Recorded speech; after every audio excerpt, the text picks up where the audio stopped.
we have a front coming in heading into later this weekend. It's not going to do a lot, but it will push a little bit of that excess humidity out of here. Otherwise, it's honestly feeling a little bit more like June and July with these afternoon high temperatures that we've been seeing, as well as with these humidity levels. Not quite as high as summertime humidity levels, but definitely higher than we were 24 hours ago by about 10 to 15 points, putting us in the 70s at the coast and some 60s further inland. So anything above 65 is pretty humid. Anything above 70 is just downright steamy. You add temperatures in the 80s and 90s on top of that, it feels a little bit warmer than what you're seeing out here.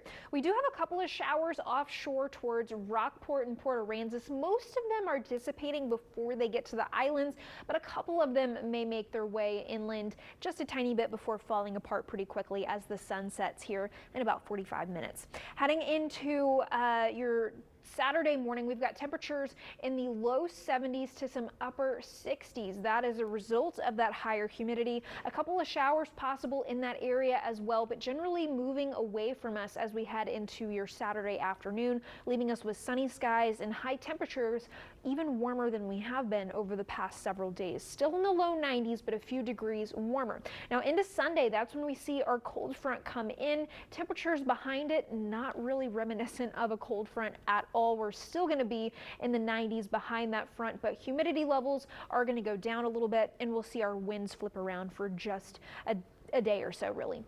Here's where that front currently is, just barely making its way into the Texas Panhandle. It's going to come down into Texas heading into Saturday, but towards the Arklatex area, the Ozarks and lower Mississippi Valley, a severe risk. That's what this yellow and green is here for that area. For us, we're not getting much in terms of rain chances with this front. A very stray shower is possible, but a lot of the moisture that we saw here yesterday, bringing some of those showers and clouds in between Corpus Christi and Houston, that's getting picked up in the upper level flow and put over where that severe risk is. So we're not really in the place to be seeing too much rain, unfortunately.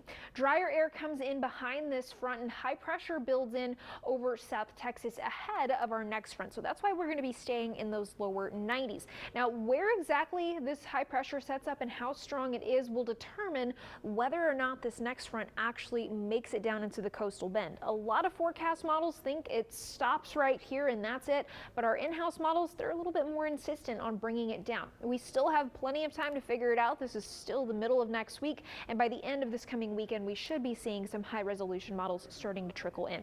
Heading into the last few weeks of October, Halloween included, it looks like it's going to remain warmer than normal. So that means high temperatures above the low 80s and low temperatures above the lower 60s. So an average high is what we go by whenever we look at this.